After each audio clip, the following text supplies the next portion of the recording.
Assalamualaikum warahmatullahi wabarakatuh. Berjumpa kembali dengan saya Catur Sasongko.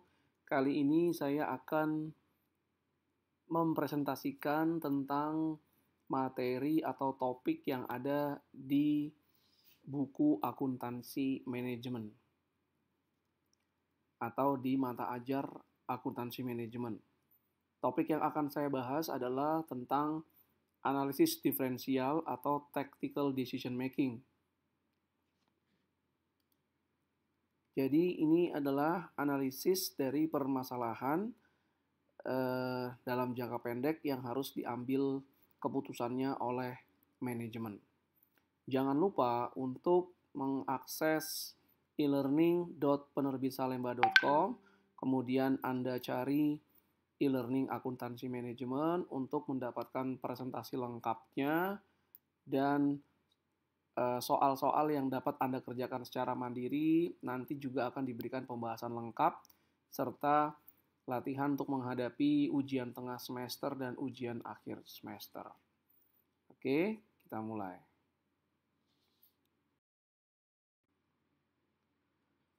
Tujuan pembelajaran yang pertama adalah memahami biaya dan keuntungan relevan dalam pengambilan keputusan. Ketika perusahaan mengambil keputusan, apa saja biaya-biaya dan keuntungan yang harus dihitung yang relevan dengan permasalahan atau keputusan tersebut. Biaya dan keuntungan yang relevan harus dihitung, sedangkan biaya dan keuntungan yang tidak relevan tidak diikutsertakan dalam perhitungan untuk pengambilan keputusan. Kita masuk dengan definisi dari biaya dan keuntungan yang relevan. Biaya yang relevan adalah biaya yang berbeda dalam berbagai pilihan keputusan. Contoh misalnya, ketika perusahaan ingin mendirikan pabrik baru untuk meningkatkan kapasitas produksinya, maka biaya yang relevan adalah biaya-biaya yang berbeda dalam berbagai pilihan keputusannya. Contohnya, biaya pembelian lahan itu adalah biaya yang relevan. Kenapa? Kalau perusahaan jadi membangun pabrik, maka ada biaya pembelian tanah. Sebaliknya, jika perusahaan tidak jadi membangun pabrik, maka perusahaan tidak perlu membeli tanah, maka tidak ada biaya tanah. Jadi kalau membangun pabrik ada biaya pembelian tanah sejumlah rupiah tertentu, kalau tidak bangun pabrik, biaya pembelian tanahnya nol. Di antara dua alternatif keputusan tersebut, biaya pembelian tanahnya berbeda, sehingga biaya pembelian tanah itu termasuk biaya yang relevan. Apa contoh biaya tidak relevan misalnya? Perusahaan tersebut sebelum membangun pabrik melakukan survei pendahuluan untuk menentukan lokasi pabrik yang tepat.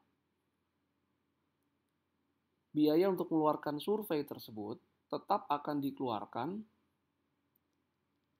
tidak bergantung kepada apakah perusahaan jadi membangun pabrik atau tidak jadi membangun pabrik.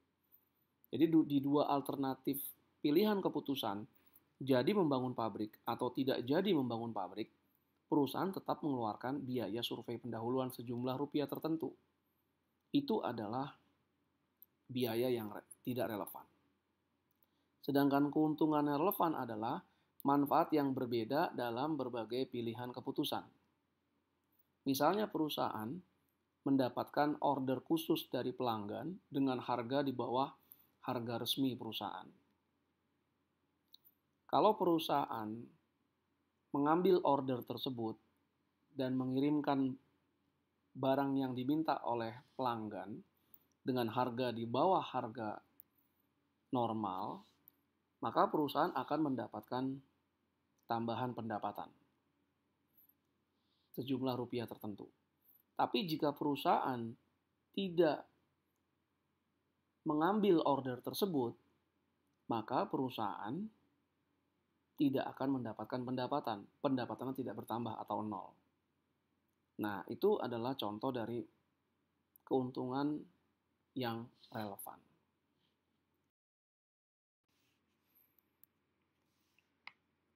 Biaya yang dapat dihindarkan atau avoidable cost adalah biaya yang dapat dihilangkan seluruhnya atau sebagiannya dengan memilih satu pilihan di antara pilihan-pilihan yang lain. Jadi contoh tadi, perusahaan ingin membangun pabrik baru. Biaya pembelian tanah itu adalah biaya yang dapat dihindarkan. Maksudnya, perusahaan tidak perlu mengeluarkan biaya pembelian tanah kalau perusahaan tidak jadi membangun pabrik. Sebaliknya, perusahaan akan mengeluarkan biaya pembelian tanah sejumlah rupiah tertentu kalau jadi membangun pabrik. Jadi di antara dua pilihan tadi berbeda. Biaya yang dapat dihindarkan adalah biaya yang relevan. Biaya yang tidak dapat dihindarkan, maksudnya biaya yang tidak dapat dihilangkan dengan berbagai pilihan, adalah biaya yang tidak relevan. Contoh tadi adalah biaya survei pendahuluan yang dilakukan sebelum membangun pabrik.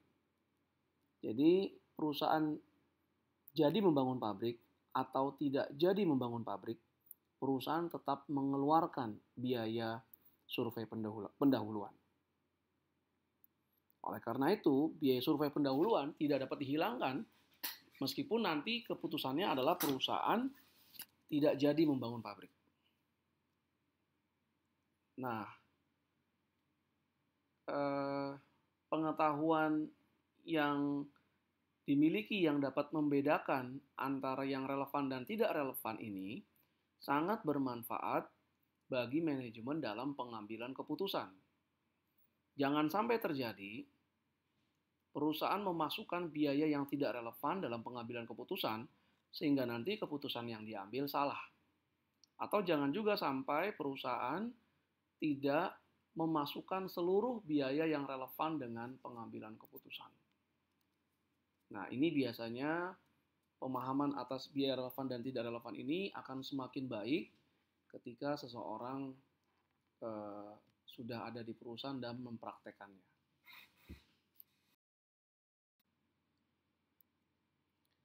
Dua kelompok biaya yang tidak pernah relevan dalam setiap pengambilan keputusan. Yang pertama adalah sunk cost atau biaya tertanam dan biaya masa depan yang tidak berbeda di antara berbagai pilihan keputusan. Jadi apapun keputusannya, biayanya akan tetap sama. Sekarang kita masuk ke tujuan pembelajaran kedua, yaitu membuat analisis apakah akan menghentikan atau menambah lini produk atau segmen di dalam perusahaan. Jadi keputusannya adalah misalnya perusahaan sudah memiliki sebuah produk, kemudian produk tersebut tidak menguntungkan misalnya, maka apakah perusahaan akan menghentikan produk tersebut atau tidak. Atau misalnya perusahaan ingin menambah produk baru atau lini produk baru atau segmen baru, apakah hal tersebut akan menguntungkan bagi perusahaan atau tidak. Jadi intinya adalah apakah perusahaan akan menambah atau menghentikan lini produk yang sudah ada. Salah satu keputusan yang paling penting yang diambil oleh para manajer adalah apakah akan menambah atau menghentikan lini produk atau segmen. Keputusan ini akan bergantung terutama pada dampak penghentian atau penambahan lini produk atau segmen terhadap laba perusahaan secara keseluruhan. Apabila keputusan menambah lini produk atau segmen akan meningkatkan laba perusahaan, maka besar kemungkinan penambahan tersebut akan dilakukan. Sebaliknya, apabila penambahan lini produk akan mengurangi laba perusahaan secara keseluruhan, maka mungkin tidak akan dilakukan. Hal yang sama juga terkait dengan penghentian lini produk atau segmen. Apakah penghentian lini produk atau segmen akan menambah laba perusahaan secara keseluruhan atau justru malah mengurangi laba perusahaan secara keseluruhan.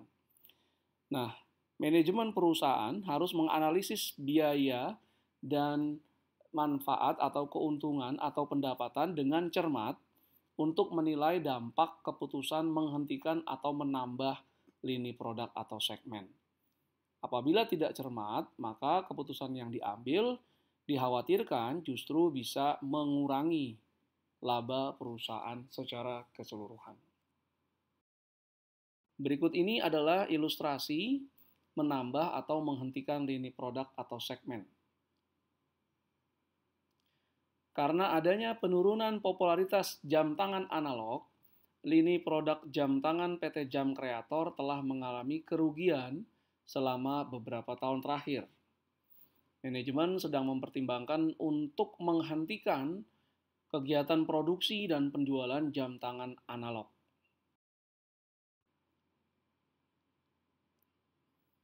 Aturan dalam pengambilan keputusannya adalah perusahaan akan menghentikan lini produk jam tangan analog hanya jika keputusan ini akan meningkatkan laba perusahaan secara keseluruhan.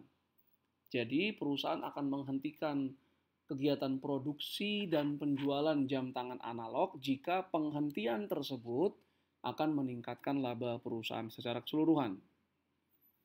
Yang kedua, perusahaan akan membandingkan margin kontribusi yang hilang karena lini produk jam tangan analog dihentikan dan biaya yang dapat dihindarkan atau dihemat dengan penghentian tersebut. Yang kedua ini maksudnya adalah dengan menghentikan kegiatan produksi dan penjualan jam analog, maka perusahaan tidak dapat menjual jam analog. Margin kontribusi adalah pendapatan dikurangi biaya variabel. Maka perusahaan akan kehilangan margin kontribusi tersebut. Kehilangan margin kontribusi tersebut biasanya akan dikompensasi dengan penurunan biaya dari penghentian kegiatan penjualan dan produksi produk. Berikut ini adalah laporan laba rugi untuk produk jam analog. Penjualannya kita lihat sebesar 5 miliar rupiah.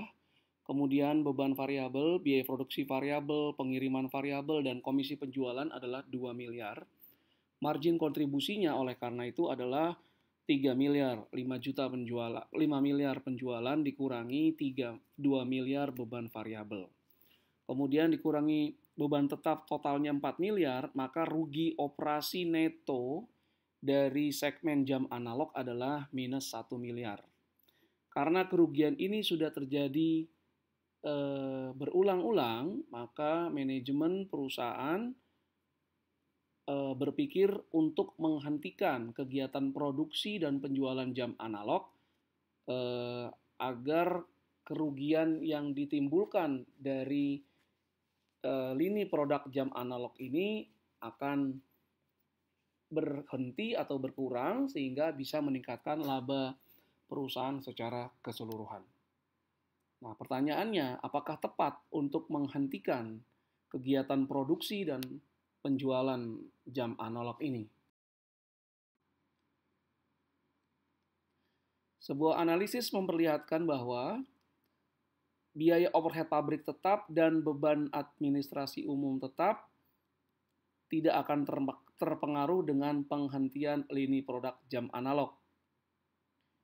Jadi, meskipun kegiatan produksi dan penjualan jam analog dihentikan, biaya overhead pabrik tetap dan beban administrasi umum tetap yang dibebankan ke jam analog tetap ada, tidak berkurang. Dan kedua biaya ini akan dibebankan ke lini produk lainnya yang ada di perusahaan. Nah, kita akan lihat apakah dua informasi ini relevan dalam pengambilan keputusan penghentian lini produk jam analog.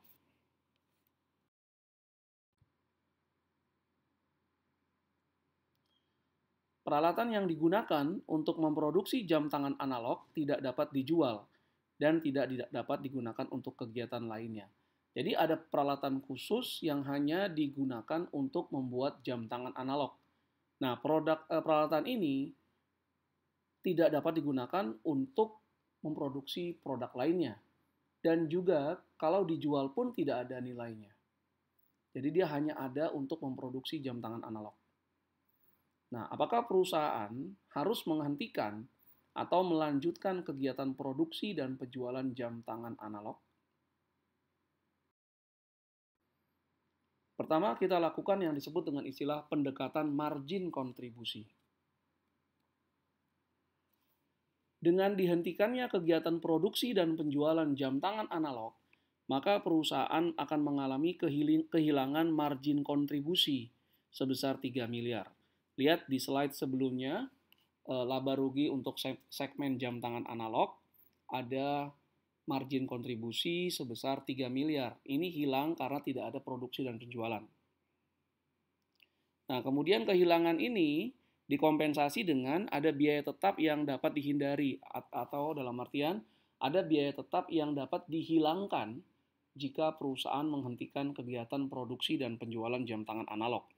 Yang pertama, gaji dari manajer lini jam tangan analog 900 juta, iklan secara yang langsung dilakukan untuk kegiatan jam tangan analog promosinya, dan sewa bangunan pabrik 700 juta. Maka total penghematan biaya yang dapat dihilangkan dengan penghentian ini adalah 2,6 miliar. Nah, kita coba bandingkan margin kontribusi yang hilang 3 miliar, tetapi biaya yang dihemat hanya 2,6 miliar. Maka hasil akhirnya adalah jika perusahaan menghentikan kegiatan produksi dan penjualan jam tangan analog, maka perusahaan akan mengalami kerugian neto sebesar 400 juta rupiah. Secara kuantitatif, tentu saja penghentian kegiatan produksi dan penjualan jam analog ini justru malah meningkatkan rugi perusahaan secara keseluruhan. Tambahan kerugiannya adalah 400 juta. Terjadi karena kehilangan margin kontribusi 3 miliar ini lebih tinggi daripada penghematan biaya yang hanya sebesar 2,6 miliar. Sekarang kita masuk ke tujuan pembelajaran ketiga, yaitu membuat analisis tentang apakah perusahaan harus membuat sebuah produk di dalam perusahaan atau justru membeli dari pemasok di luar perusahaan. Jadi ini adalah make or buy decision. Perusahaan dapat memproduksi sendiri berbagai komponen atau barang jadi di dalam perusahaan. Tetapi perusahaan mungkin saja memiliki opsi untuk membelinya dari pemasok di luar perusahaan.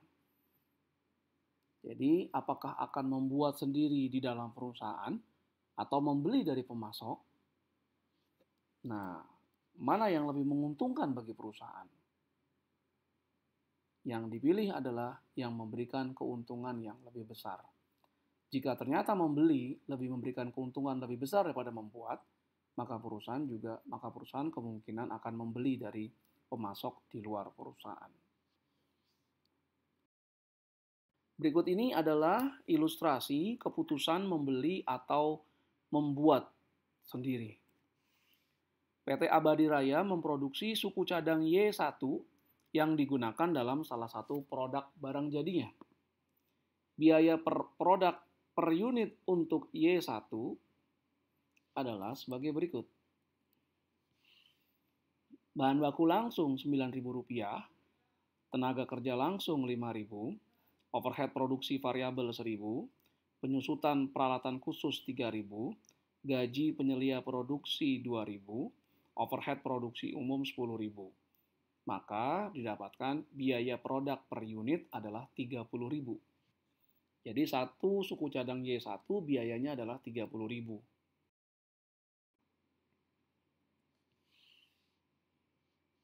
Berikut ini adalah informasi tambahan terkait dengan produksi suku cadang Y1. Peralatan khusus yang digunakan untuk memproduksi suku cadang Y1 tidak memiliki nilai jika dijual. Jadi, kalau perusahaan memutuskan untuk membeli misalnya, tidak memproduksi suku cadang Y1, maka peralatan yang ada yang khusus untuk memproduksi Y1 ini tidak dapat dijual ke pasar. Maka akan tidak laku lagi. Total biaya overhead produksi umum yang dialokasikan berdasarkan jumlah jam tenaga kerja langsung tidak akan terpengaruh dengan keputusan membeli atau membuat. Jadi membeli atau membuat tetap ada total biaya overhead produksi umum. Apakah ini berpengaruh terhadap keputusan membeli atau menjual? Biaya produk sebesar 30.000 berdasarkan jumlah suku cadang Y1 yang akan diproduksi sebanyak 20.000 unit. Pemasok di luar perusahaan telah menawarkan untuk memasok atau menyediakan suku cadang Y1, produk yang mirip dengan suku cadang Y1 dengan kegunaan yang sama pada harga sebesar 25.000 per unit. Jadi kalau perusahaan ingin membuat sendiri suku cadang Y1, biaya produksinya per unit adalah 30.000. Tapi perusahaan juga mendapatkan penawaran untuk suku cadang yang mirip dengan Y1 pada harga 25.000 dari pemasok. Maka pertanyaannya apakah perusahaan akan memproduksi sendiri suku cadang Y1 atau menerima penawaran dari pemasok di luar perusahaan dengan harga 25.000.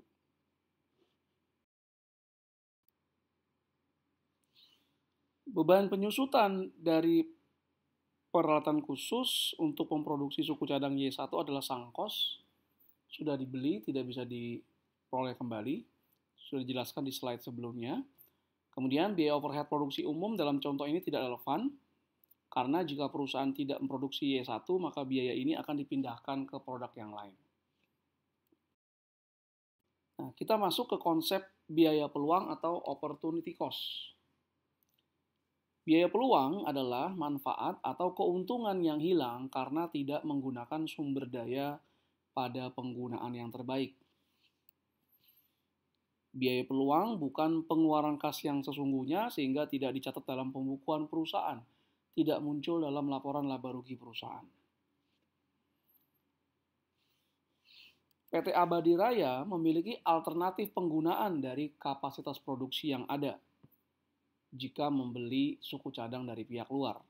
Kalau perusahaan misalnya bisa menyewakan mesin yang ada atau kapasitas yang ada ke perusahaan yang lain dan mendapatkan pendapatan sewa, maka pendapatan sewa itu akan mengurangi harga pembelian. Nah, jadi harus dihitung ulang apakah kalau dia membeli kapasitas yang ada itu tidak dipakai, apakah bisa untuk misalnya mengerjakan pesanan dari perusahaan yang lain atau outsourcing atau alih daya. Dan dari alih daya tersebut apakah ada keuntungan? Nah, keuntungannya bisa mengurangi biaya pembelian suku cadang. Nah, hal-hal tersebut harus dipertimbangkan juga bagi manajemen perusahaan.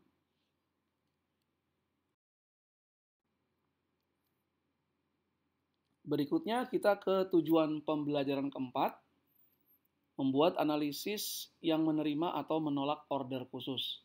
Terkadang perusahaan menerima order khusus yang hanya terjadi sekali saja dari pelanggannya, dan order khusus ini pun meminta harga khusus, umumnya harganya di bawah harga jual normal produk perusahaan.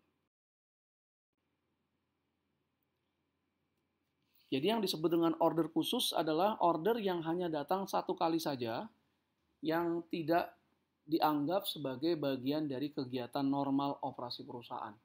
Jadi order ini hanya terjadi sekali, tidak akan terulang lagi di kemudian hari. Saat menganalisis order khusus, hanya biaya dan keuntungan incremental yang relevan. Maksudnya adalah hanya penambahan biaya atau penambahan keuntungan atau pendapatan yang dihitung dari adanya order khusus ini. Jadi order khusus ini akan menambah pendapatan jika diterima. Nah, tambahan pendapatannya yang dihitung. Kemudian order khusus ini juga memerlukan aktivitas untuk memenuhinya. Aktivitas akan mengeluarkan biaya. Nah, tambahan biaya yang harus diperhitungkan. Biaya overhead produksi yang telah ada umumnya tidak terpengaruh dengan order khusus, sehingga tidak relevan. Apalagi kalau perusahaan masih berproduksi di bawah kapasitas normalnya. Jadi biaya tetapnya akan tetap ada. Berikut ini adalah ilustrasi keputusan order khusus. PT Bentar Budaya menghasilkan kerajinan tangan yang dibuat dari bambu dengan harga jual 200.000 per unit. Salah satu perusahaan eksportir kerajinan tangan menawarkan untuk membeli 3.000 unit kerajinan tangan dari bambu tersebut pada harga 100.000 per unit. Order ini hanya dilakukan satu kali saja dan tidak mengganggu kegiatan produksi dan penjualan kerajinan tangan tersebut. Jadi ordernya hanya sekali saja dilakukan dan kemudian harga yang ditawarkan pun di bawah harga normal. Harga penawarannya 100.000 per unit, sedangkan harga jual normalnya 200.000 per unit. Kapasitas produksi tahunan dari perusahaan untuk memproduksi kerajinan tangan ini adalah 10.000 unit, sedangkan saat ini baru memproduksi dan menjual kerajinan tangan dari bambu tersebut sebanyak 6.000 unit. Jadi order khusus ini tidak mengganggu kegiatan produksi dan penjualan karena saat ini baru berproduksi 6.000, kapasitasnya 10.000, masih ada 4.000 yang tidak terpakai. Sedangkan ordernya hanya 3.000. Nanti kita akan lihat bagaimana kondisi ini mempengaruhi pengambilan keputusan di PT Bentar Budaya. Berikut ini adalah biaya per unit untuk memproduksi dan menjual. Jadi tidak hanya biaya produksi tapi juga biaya penjualannya untuk kerajinan tangan tersebut. Bahan baku langsung 40.000 per unit, tenaga kerja langsung 10.000, overhead produksi variabel 20.000, overhead produksi tetap 28.000, pemasaran variabel 10.000 dan pemasaran tetapnya 20.000. Nah, overhead produksi tetap 28.000 per unit ini untuk produksi 10.000 unit dan pemasaran tetap yang 20.000 per unit ini untuk penjualan 10.000 unit. Berikut ini adalah informasi tambahan. Order khusus ini akan diambil langsung oleh eksportir sehingga tidak ada biaya pemasaran variabel yang harus dikeluarkan oleh perusahaan. Jadi eksportir langsung mengambilnya sehingga tidak ada biaya pengiriman. Nah, kemudian apakah perusahaan harus memenuhi permintaan order khusus tersebut atau justru menolaknya? Nah, kita akan lihat apakah penerimaan order khusus ini justru akan menambah keuntungan perusahaan atau justru malah mengurangi keuntungan perusahaan. Berikutnya kita masuk ke tujuan pembelajaran kelima, yaitu menentukan mana yang paling menguntungkan untuk diproduksi dengan sumber daya yang terbatas. Perusahaan memiliki sumber daya yang terbatas dan perusahaan harus memiliki juga lebih dari satu produk. Produk mana yang harus diutamakan dengan adanya sumber daya yang terbatas, itu yang akan dibahas dalam tujuan pembelajaran kelima kali ini. Kita masuk ke penentuan produk atau jasa yang paling menguntungkan yang akan diproduksi dengan sumber daya yang terbatas. Saat sumber daya terbatas membatasi kemampuan perusahaan dalam memenuhi permintaan pelanggan, maka perusahaan dikatakan memiliki kendala atau constraint. Jadi misalnya kekurangan sumber daya manusia, kekurangan modal kerja, kekurangan bahan baku. Nah, itu semua adalah kendala. Kemudian, mesin atau proses yang membatasi produksi output secara keseluruhan disebut dengan bottleneck, yang merupakan sebuah kendala.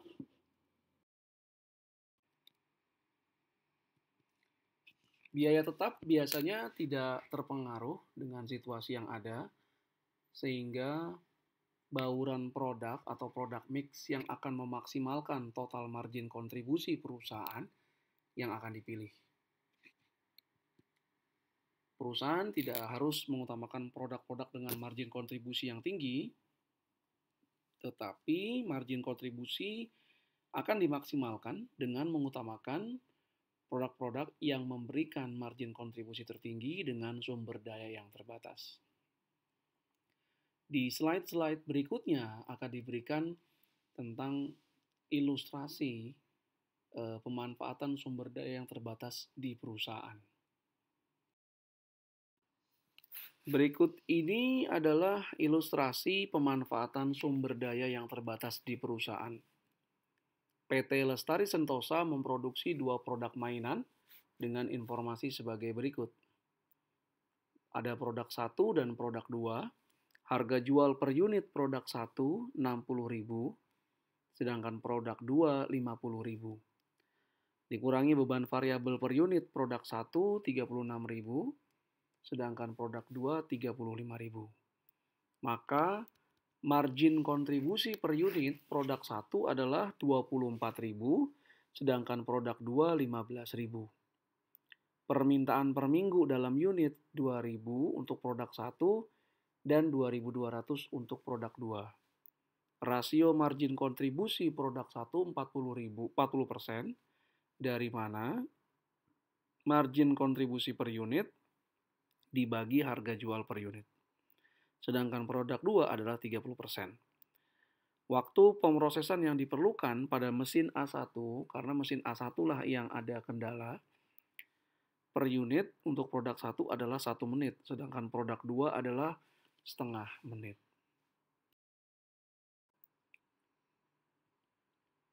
Mesin A1 adalah sumber daya yang terbatas dan kapasitasnya telah digunakan sepenuhnya atau 100%. Mesin A1 salah satunya digunakan untuk memproduksi produk 1 dan 2 tadi, dan hanya memiliki kapasitas sebesar 2.400 unit per minggu. Kata kunci dalam penyelesaian permasalahan ini adalah margin kontribusi per unit dari sumber daya yang terbatas. Sumber daya yang terbatas dalam soal ini adalah kapasitas mesin A1 yang dihitung dalam menit.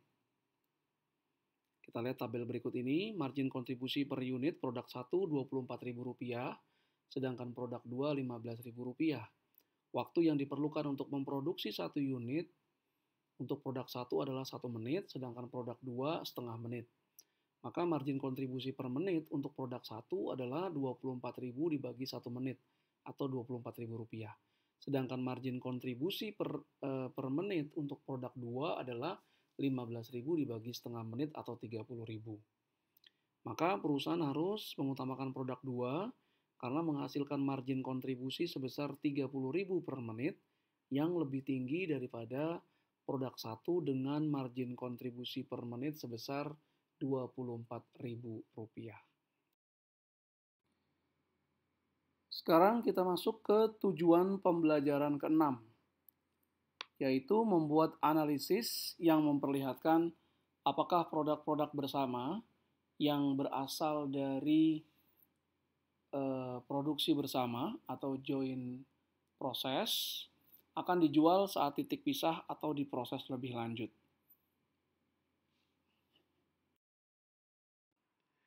Kita masuk dengan konsep biaya bersama. Dalam beberapa industri, sejumlah produk akhir diproduksi dari bahan baku yang sama. Misalnya dalam industri perminyakan. Bahan baku yang sama adalah minyak mentah, kemudian diproses setelah melalui titik pisah, itu akan menjadi berbagai produk, misalnya solar, bensin, kemudian aftur minyak tanah, yang nantinya akan diproses lebih lanjut untuk menjadi produk-produk akhir. Nah, 2 atau lebih produk yang diproduksi dalam proses yang sama disebut dengan produk bersama atau joint products. Jadi satu proses yang sama akan menghasilkan lebih dari satu produk. Nah, itu adalah joint product. Titik dalam proses produksi di mana setiap produk dapat diidentifikasi sebagai produk yang terpisah disebut dengan istilah titik pisah atau split off point. Nah, jadi keputusannya adalah ketika titik pisah terjadi, produk-produk dapat diidentifikasi, apakah perusahaan akan langsung menjualnya ke pelanggan saat itu juga, atau produk-produk tersebut diproses dulu masing-masing lebih lanjut, baru kemudian dia dijual. Nah, yang penting yang harus diingat pertama, joint cost atau biaya bersama tidak relevan dalam pengambilan keputusan terkait dengan apa yang dilakukan dengan produk yang dihasilkan pada titik pisah. Jadi apakah langsung dijual atau diproses lebih lanjut, biaya bersamanya tetap atau sama. Nah, kita ingat lagi di slide-slide awal, biaya tidak relevan kalau dalam dua kondisi yang berbeda, nilainya tetap sama. Maka dia tidak relevan dalam pengambilan keputusan. Nah, joint cost ini, apakah produk-produknya langsung dijual saat titik pisah atau diproses lebih lanjut, biaya bersamanya sama sehingga tidak dianggap sebagai biaya yang relevan. Nah, keputusan untuk memproses lebih lanjut sebuah produk itu terjadi jika tambahan pendapatan itu lebih besar dari biaya pemrosesan lebih lanjut setelah titik pisah. Tambahan pendapatan di sini maksudnya adalah harga jual saat titik pisah dan harga jual setelah diproses lebih lanjut pasti berbeda. Mudahnya saja, harga jual setelah proses lebih lanjut pasti lebih tinggi daripada harga jual setelah titik pisah saat titik pisah. Nah, apakah perbedaan pendapatan tersebut atau tambahan pendapatan tersebut itu lebih tinggi daripada biaya pemrosesan lebih lanjut? Jika tambahan pendapatan yang lebih tinggi daripada biaya proses lebih lanjut, maka keputusannya proses lebih lanjut. Sebaliknya, jika tambahan pendapatan lebih rendah daripada biaya pemrosesan lebih lanjut, maka dijual saat titik pisah. Slide-slide berikutnya memperlihatkan ilustrasi tentang apakah langsung menjual atau memproses lebih lanjut yang akan memberikan pemahaman yang lebih mendalam kepada Anda. Berikut ini adalah ilustrasi apakah langsung menjual atau memproses lebih lanjut setelah titik pisah. PT Hutan Timber menggergaji batang pohon menjadi kayu setengah jadi dan serbuk gergaji yang merupakan produk bersama. Kayu setengah jadi dapat dijual apa adanya setelah melalui titik pisah atau diproses lebih lanjut menjadi kayu jadi. Serbuk gergaji juga dapat dijual langsung apa adanya setelah melalui titik pisah ke toko bunga atau diproses lebih lanjut sebagai papan dari serbuk gergaji yang dipadatkan. Jadi kedua produk utama ini yang dihasilkan dari proses bersama dapat langsung dijual saat titik pisah, saat dapat diidentifikasi mana kayu setengah jadi, mana serbuk gergaji, langsung dijual atau diproses dulu masing-masing. Kayu setengah jadi menjadi kayu jadi, sedangkan serbuk gergaji menjadi papan yang berasal dari serbuk gergaji yang dipadatkan. Adapun data tentang produk bersama pada PT Hutan Timber adalah sebagai berikut. Untuk setiap pohon, produk kayu dan serbuk gergaji. Harga jual pada saat titik pisah untuk kayu Rp1.400.000, sedangkan untuk serbuk gaji adalah Rp400.000. Harga jual setelah proses lebih lanjut untuk kayu Rp2.700.000, sedangkan untuk serbuk gaji adalah Rp500.000. Alokasi biaya bersama untuk produk kayu Rp1.760.000, sedangkan serbuk gaji Rp240.000. Kemudian biaya pemrosesan lebih lanjut jika ingin diproses lebih lanjut untuk kayu Rp500.000, sedangkan untuk serbuk gergaji Rp200.000. Pertanyaannya, apakah kayu dan serbuk gergaji ini langsung dijual saat titik pisah atau diproses lebih lanjut? Dengan demikian, selesai sudah presentasi saya terkait dengan materi ini. Jangan lupa untuk mengunjungi e-learning.penerbitsalemba.com, cari e-learning akuntansi manajemen, kemudian dapatkan di e-learning tersebut soal-soal yang bisa Anda kerjakan secara mandiri, dan dapatkan juga setelah Anda mengerjakan soal tersebut pembahasan lengkapnya. Terima kasih atas segala perhatiannya. Mohon maaf atas segala kekurangan yang ada. Assalamualaikum warahmatullahi wabarakatuh.